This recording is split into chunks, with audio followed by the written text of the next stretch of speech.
Olá pessoal, tudo bem? Neste vídeo nós vamos falar mais um pouco sobre regressão e classificação, para motivá-los um pouco mais sobre o tipo de problema que nós vamos abordar no nosso curso de aprendizagem estatística. Então, nós vamos começar falando de regressão. Então, peguei um exemplo aqui onde nós desejamos prever o preço da tonelada de minério de ferro com base no teor de ferro. Então, vamos supor uma empresa que tem diversas jazidas e cada uma dessas jazidas aí você vai ter um minério com qualidade diferente, portanto com teor de ferro diferente. A gente sabe que o preço do minério ele vai variar de acordo com o teor de ferro, mas também de acordo com diversos outros fatores, por exemplo, o custo de produção, custos logísticos e por aí vai. Então vamos supor que a gente tem um conjunto de dados onde nós temos aqui observações do teor de ferro e do preço do minério para diferentes jazidas, né? Então, esses dados aqui eu vou chamar de dados de treinamento. Esses dados aqui são pares ordenados que são plotados aqui nesse gráfico com essas bolinhas verdes aqui. Então, por exemplo, nós podemos identificar esse daqui, ó, 51,2, seria esse daqui, ó, tá? O minério dessa jazida aqui, ó, tem um preço de 177,14, beleza? Esse elemento aqui seria essa linha aqui, ó, tá? Esse pontinho aqui seria esse par ordenado aqui. Enfim, a partir de todos esses pontos, de todos esses pares ordenados, eu tenho aqui no final N observações, né? Eu consigo obter um modelo que vai me dar aí uma aproximação do preço da tonelada de minério com base no teor de ferro, que é esse modelo que está enlaranjado aqui. Esse é também um modelo de regressão linear, tá? Ele vai me dar a previsão do preço do minério, né? Aqui eu vou colocar Y e aqui X, né?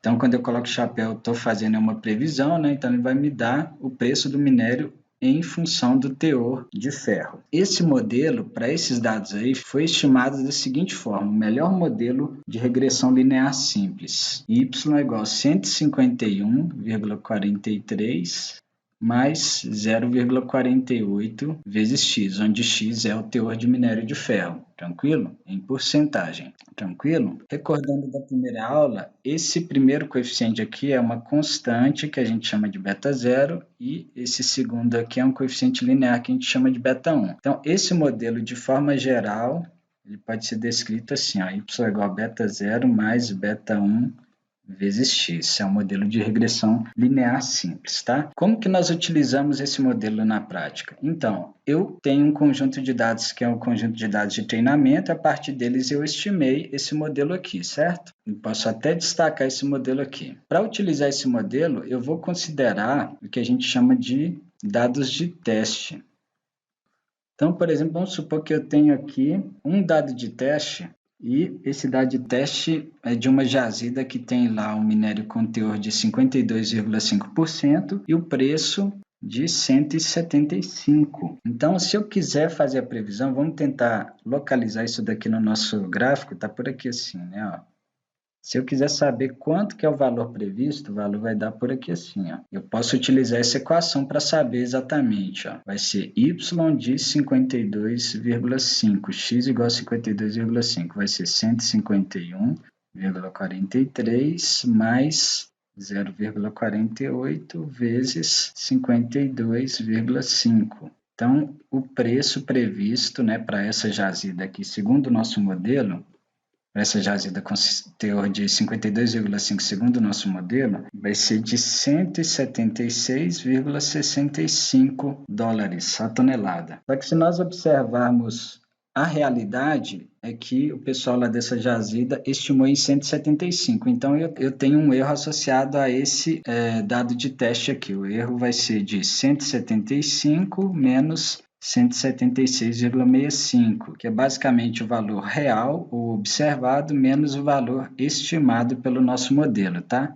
Então, o erro do nosso teste é de 1,65 dólares. Então, é um modelo que dá uma aproximação muito boa, né? porque você tem que olhar o erro relativo a esse montante aqui, né? A gente está falando aqui de um preço da tonelada variando aqui de 172 a 185 dólares, tranquilo? Então, um modelo que tem uma aproximação razoável. Mas como que esse modelo ele é estimado? Se vocês observarem aqui, né? Assim como no teste, no treinamento também, esse modelo ele não acerta com perfeição, porque, conforme eu disse, o preço do minério de ferro não varia somente segundo o teor de ferro. Existem outros fatores aí importantes, né, que são considerados. Então, aqui a gente está falando de uma mesma empresa, tem um processo de produção que, de certa forma, aí, bem similar para as diferentes jazidas, mas, lógico, cada uma vai ter um nível de eficiência produtiva, logística, enfim, tem fatores humanos, fatores de equipamento e,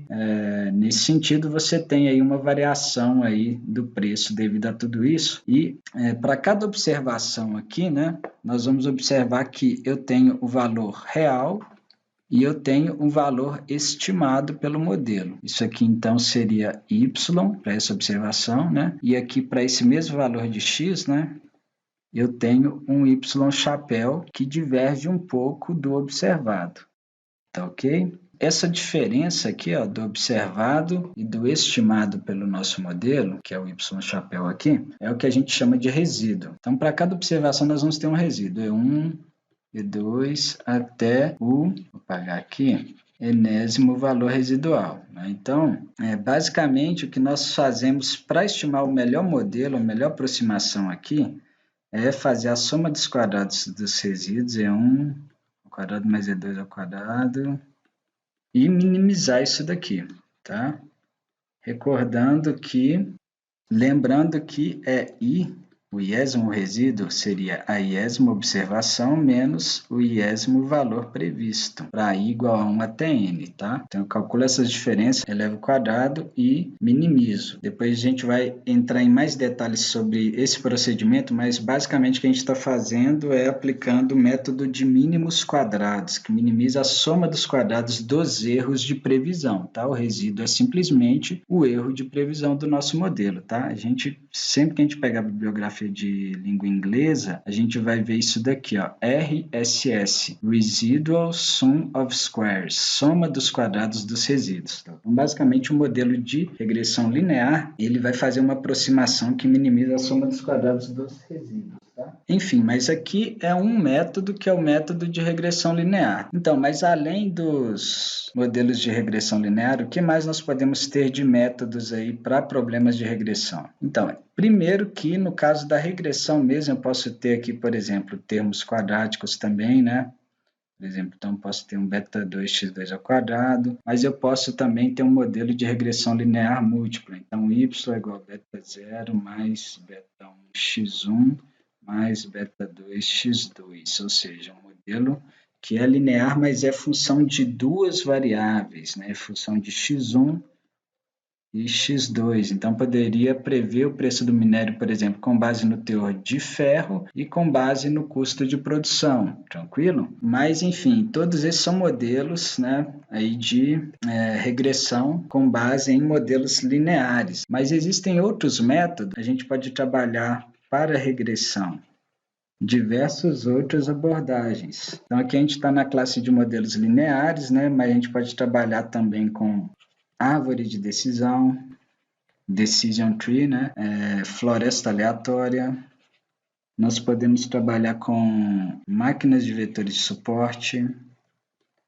Nós podemos trabalhar com redes neurais e por aí vai. Nós temos muitas outras possibilidades além desses métodos. Então, passando aqui para a parte de classificação, coloquei aqui também um exemplo para a gente entender um pouco mais desse tipo de problema. Esse exemplo está relacionado ao comportamento do consumidor. Nós vamos supor aqui que nós queremos prever se a pessoa compra ou não um produto, considerando como variável regressora o salário da pessoa. Então, tem um conjunto aqui, ó, que a gente vai chamar de dados de treino, considerando o salário de 15 pessoas e aqui se ela comprou ou não um determinado produto, tá? A gente observa que o comportamento do consumidor, de certa forma, ele é previsível. A gente percebe que pessoas com salário mais alto têm uma tendência maior de comprar, tá? Aqui comprar está codificado em 1, tá? Enquanto não comprar está codificado em 0. tá? Que seriam os dados aqui, esses pontos roxos. E a gente percebe também que geralmente as pessoas com salário mais baixo não compram, né? Mas existe uma certa subjetividade, porque, por exemplo, aqui eu tenho uma pessoa que tem um salário um pouco mais baixo e acabou comprando o produto. E eu tenho aqui pessoas com salário intermediário e não compraram. Então, além do salário, pode ser que um modelo melhor poderia incorporar outras variáveis aí para definir aí se a pessoa compra ou não o produto. Por exemplo, o sexo, por exemplo,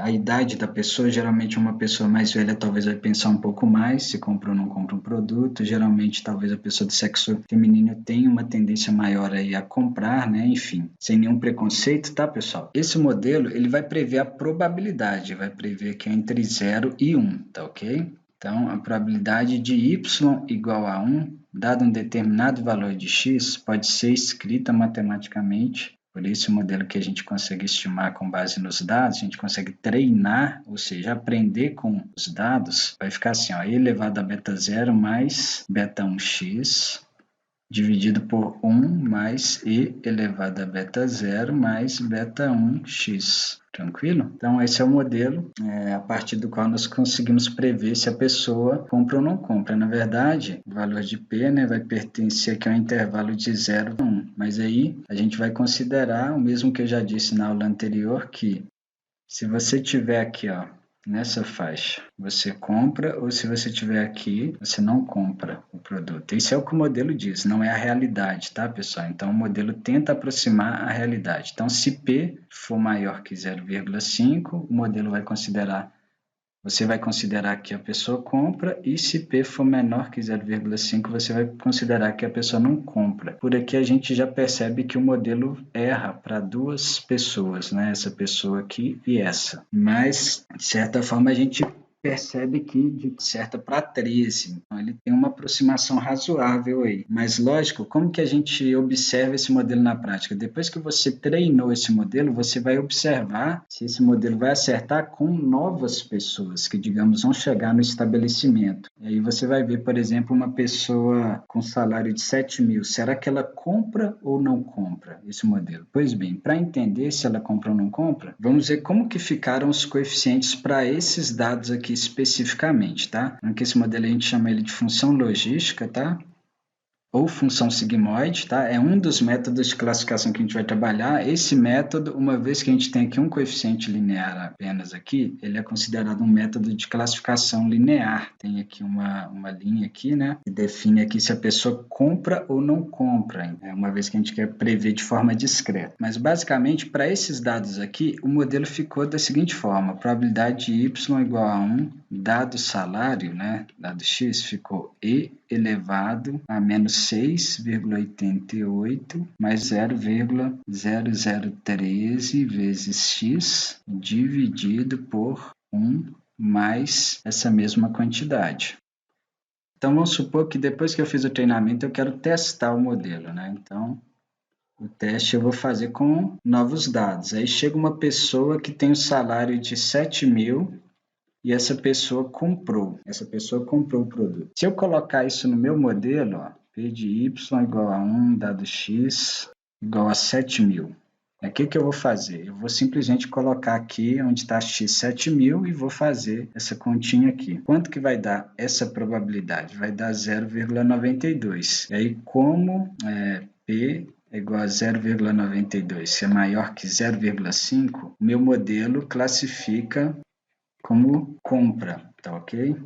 Então, meu modelo acertou para esse caso, beleza? Mas pode ser que chegou lá uma pessoa que tem um salário de R$ 4.500 e comprou o produto. Se a gente observar aqui, ó, 4.500, meu modelo vai dar uma probabilidade aqui abaixo de 0,4, né? Mas eu falei que a pessoa comprou, né? E aqui o meu modelo está classificando como não comprou. Então, o que o modelo quer dizer é que a maioria das pessoas nessa faixa salarial não vai comprar, mas mesmo assim existe uma probabilidade de o meu modelo modelo errado. De qualquer forma, a gente consegue ter uma ideia aí. E também, como eu disse, esse modelo é um modelo de uma variável apenas, né? Só está considerando o salário, né? Quando nós tivermos mais variáveis, aí que vai ficar talvez um modelo mais interessante, tá? Então, esse é um modelo aí de regressão logística, que é um dos métodos que nós vamos utilizar para classificação, que é um modelo aí da família de modelos lineares generalizados. Depois eu vou mostrar para vocês aí que ele é basicamente uma parametrização do modelo de regressão linear, né? Então, o modelo de regressão linear é um modelo da família de modelos lineares, enquanto o modelo de regressão logística é um modelo da família de modelos lineares generalizados. A gente consegue pegar um modelo que prevê no domínio real e parametrizar ele para que ele faça previsão no domínio de 0 a 1, né? Mais especificamente, nós estamos interessados nos extremos, né? 0 ou 1. Então, de certa forma, a gente está falando aqui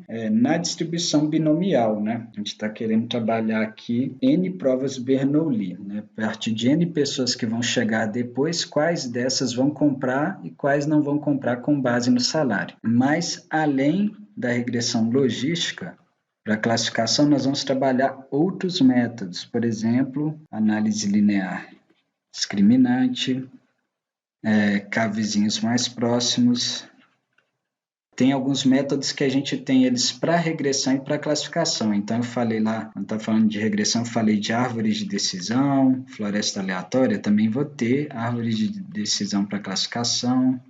Vou ter também máquinas de vetores de suporte. Em inglês a gente fala SVM, Support Vector Machine, também para classificação. Redes neurais também nós podemos usar para classificação, tá? E por aí vai. É esse tipo de modelo que nós vamos trabalhar no curso aí na parte de classificação. Então, pessoal, por hoje é só. Se você gostou desse vídeo, deixe seu like, se inscreva no nosso canal e ative as notificações. Muito